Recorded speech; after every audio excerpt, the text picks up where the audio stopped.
guddiga doorashooyinka ee Puntland oo ku kalsoon gudashada hawsha uu u xilsaaran yahay waxa uu safar ugu baxay dalal dibadda ah si uu ugu bandhigo hay'adaha ururada iyo dawladaha daneeya doorashooyinku sidii ay gacan uga geysan lahaayeen hannaanka dimuqraadiyadda ee Puntland. Gudoomiyaha guddiga doorashooyinka Puntland oo hogaaminayay xubno guddiga ka mid ah ayaa shirar kala duwan magaalada Nairobi kula yeeshay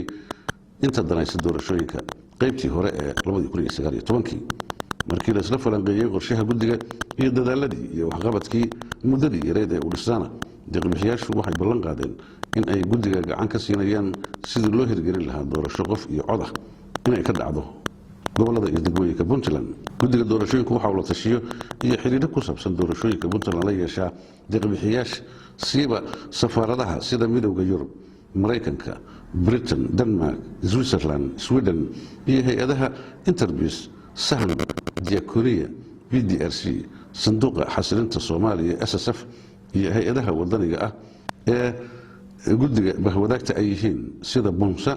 jaamacadaha PSU East Africa, jaamacadda Boosaaso, Badda Cas, jaamacadda Admas, macadka GTEC iyo ururada WAWA, TIDES, SFS iyo Bayaan iyo kuwa kale. Waxa kale oo guddigu u joogteeyay wada tashiga guddiga doorashooyinka ee wasaaradda arrimaha gudaha ee Puntland iyo wasaaradaha wada shaqeynta ay leeyihiin ee amniga, waxbarashada, caafimaadka, qorsheynta dhalinyarada, garsoorka iyo wasaaradda haweenka iyo arrimaha qoyska.